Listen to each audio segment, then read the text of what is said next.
യഥാസ്ഥലം ഈശോമിശിഹായുടെ ശരീരം മാതാവിൻ്റെ മടിയിൽ കിടത്തുന്നു.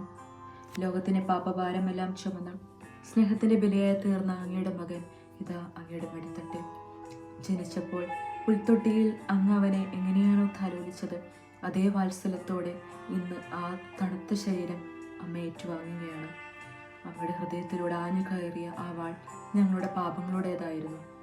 കാരുണ്യവാനായ കർത്താവേ, അമ്മയുടെ മടിത്തട്ടിൽ അന്ത്യനിദ്ര കൊള്ളുന്ന അങ്ങയുടെ തിരുശരീരം ഞങ്ങളെ ഒരു കാര്യം ഓർമ്മിപ്പിക്കുന്നു: സ്നേഹത്തിന് പരിധികളില്ലെന്ന്. ജീവിതത്തിലെ കഷ്ടപ്പാടുകളും നഷ്ടങ്ങളും ഞങ്ങളെ തളർത്തുമ്പോൾ പ്രത്യാശ കൈവിടാതെ അങ്ങയുടെയും അങ്ങയുടെ അമ്മയുടെയും മാതൃക പിന്തുടരാൻ ഞങ്ങളെ സഹായിക്കണമേ. മരണത്തിന് നിഴൽ വീണ താഴ്വരയിലൂടെ ഞങ്ങൾ നടന്നു പോകുമ്പോൾ സ്വർഗീയ പിതാവിൻ്റെ കരങ്ങളിൽ സുരക്ഷിതരാണെന്ന ബോധ്യം ഞങ്ങൾക്ക് നൽകണമേ. ഇവിടെ അമ്മയുടെ മടിത്തട്ടിൽ കിടന്നുകൊണ്ട് ഈശോ നമ്മളോട് ആഹ്വാനം ചെയ്യുന്നത്: ഞാൻ നിങ്ങൾ എവിടെയും പോയിട്ടില്ല, ഞാൻ നിങ്ങളോട് കൂടെ എപ്പോഴുമുണ്ട്. വിശുദ്ധ കുർബാനയിലൂടെ എന്നും നമ്മോട് കൂടെ ഇരിക്കാൻ അവിടെ നിന്ന് ആഗ്രഹിക്കുകയാണ്. നമുക്ക് അവിടുത്തെ അൾത്താരയിലേക്ക് അണയാം.